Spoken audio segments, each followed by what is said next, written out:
ये कलेक्टर पलेक्टर से मत डरियो, ये तनखैया है, तनखैयों से नहीं डरते हैं। और देखें कई मायावती जी के फोटो, कैसे बड़े बड़े अफसर रुमाल निकाल के जूते साफ कर रहे हैं। हाँ, उन्हीं से है गठबंधन। हाँ, उनसे उन्हीं के जूते साफ कराऊंगा इंशाल्लाह ने चाहा।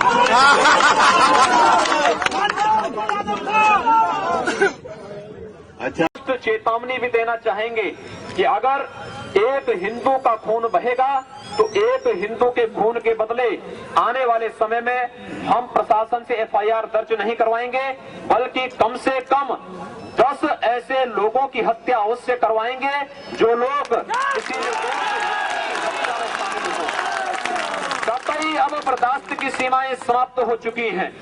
अगर कोई हिंदुओं के घरों और दुकानों में आग लगाता है तो मैं नहीं मानता हूं कि आपको इन सब कृत्यों को करने, इस प्रकार के कृत्य करने से कोई रोकता है। बंधुओं, ये सब सीमाएं स्वाभिमान और सम्मान की पराकाष्ठा। आपको हमने आजम खान और उत्तर प्रदेश के मुख्यमंत्री योगी आदित्यनाथ दोनों के भाषण अलग अलग वक्तों में दिए हुए सुनाए आपको। इन दोनों भाषणों में कौन ज़्यादा जहरीला है, कौन ज़्यादा खराब है, किस पर ज़्यादा सज़ा होनी चाहिए, यह आपको अपने विवेक से तय करना है। लेकिन अगर हम बदतमीज़ियों की, बदजुबानियों की और वाहियात बयानों की बात करें तो उसमें भारतीय जनता पार्टी की कोई सानी नहीं है, कोई मुकाबला नहीं है। यहाँ एक नहीं अनेकानेक नेता ऐसे हैं भारतीय जनता पार्टी में जो दिल्ली के सांसद प्रवेश वर्मा से शुरू होते हैं और उत्तर प्रदेश के मुख्यमंत्री पर ही खत्म नहीं होते, बल्कि वह महाराष्ट्र के किसी नेता से भी जाकर जुड़ जाते हैं।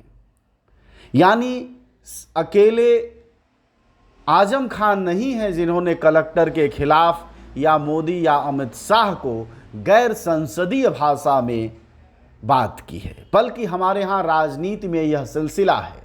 लेकिन राजनीति में ताकत किसकी है, वर्चस्व किसका है और राज किसका चल रहा है, इस आधार पर सजाएं तय होती हैं। अन्यथा अगर सजाएं कानून पर, तथ्य पर और सबूत पर तय होती तो जाहिर तौर पर हमारे प्रदेश के मुख्यमंत्री योगी आदित्यनाथ भी इस तरह के मामलों में अब तक सजा याफ्ता हो चुके होते। और इतना ही नहीं, बल्कि केंद्र सरकार में मंत्री बने अनुराग ठाकुर हों, भाजपा के सांसद प्रवेश वर्मा हों, पूर्व सांसद चिन्मयानंद हों या फिर तमाम तरह के भाजपाई नेता हों जो अलग अलग समय में बदजुबानियों की बादशाहत कायम करते रहे हैं, उनको जेलें होनी चाहिए थी, उनकी सांसदी रद्द होनी चाहिए थी, लेकिन कोई कार्रवाई नहीं हुई।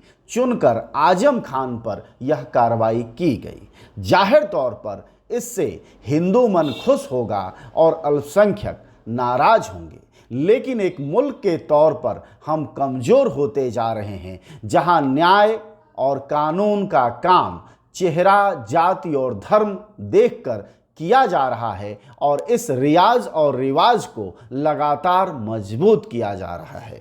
और इसी कड़ी में आप दिल्ली के सांसद प्रवेश वर्मा को सुनिए, जिन्होंने हाल ही में रामलीला के समय हजारों लोगों की भीड़ के बीच नफरत के बीज बोए, लेकिन कोई कार्रवाई नहीं हुई, न सांसदी रद्द हुई, न जेल जाने की बात हुई, न मुकदमा दर्ज हुआ।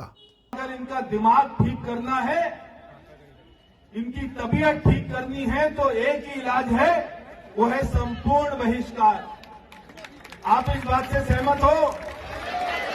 हाथ खड़ा करके बोलो सहमत हो और मेरे साथ बोलो, हम इनका संपूर्ण बहिष्कार करेंगे। हम इनके दुकान, रेडियो से कोई सामान नहीं खरीदेंगे। हम इनको कोई मजदूरी नहीं देंगे।